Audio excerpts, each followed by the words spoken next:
Madrid, Spain. I traveled to Madrid with my sister and brother-in-law and spent a little over 2 days there. It was during December and the city was decked out for the holidays.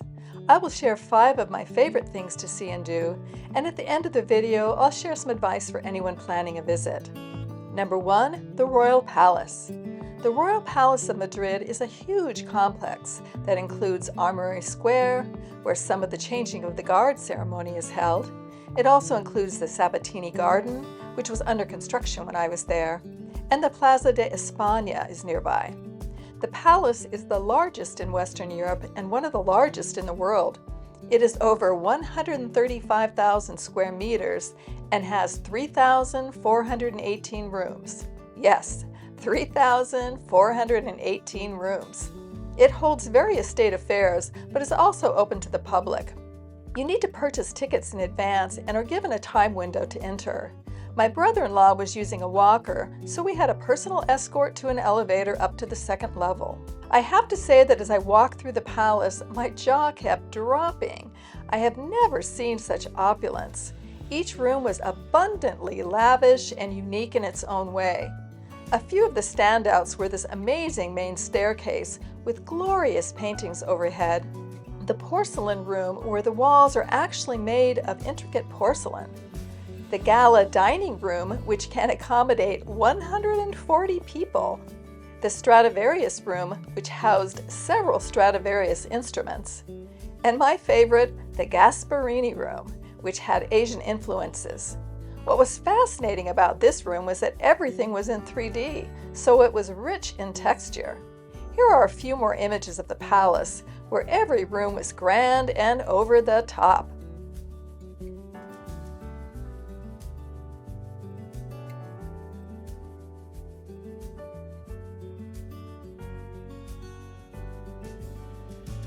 Now I would suggest timing your visit with the changing of the guards.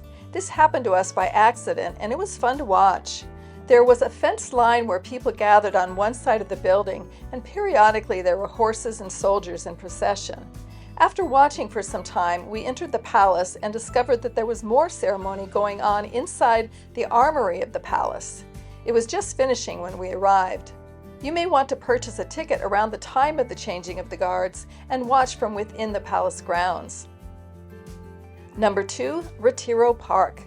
Retiro Park is a massive park area that is free and open to the public. There are too many sites on the grounds for me to mention all of them, but a few places to make sure you see are the Monument of Alfonso XII, Retiro Park Lake, where you can rent boats, the Crystal Palace, which was unfortunately under construction when we were there, but has some beautiful vistas, the Fallen Angel statue, the Galapago Tortoises fountain, and the statue walk. You could definitely spend an entire day here. Every time I turned a corner in the park, I saw something new and enchanting. Number 3, Real Jardin Botanico. This botanical garden is very close to Retiro Park. The garden was moved to its current location in 1774, so it has a bit of history.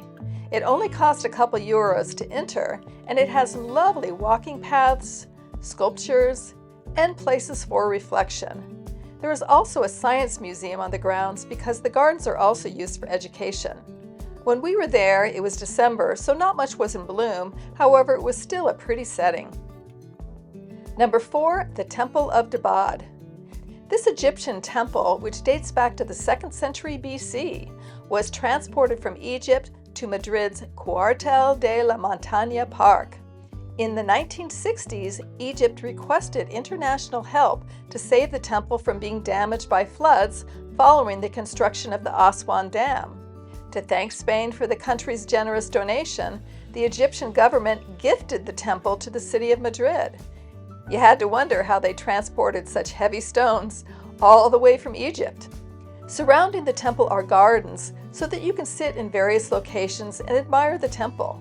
The temple and gardens rest on a high plaza that overlooks a valley, the Royal Palace, and other historical buildings. This is a nice place for rest and reflection, and it is a short distance to walk to the palace from here. Number 5, Plaza Mayor.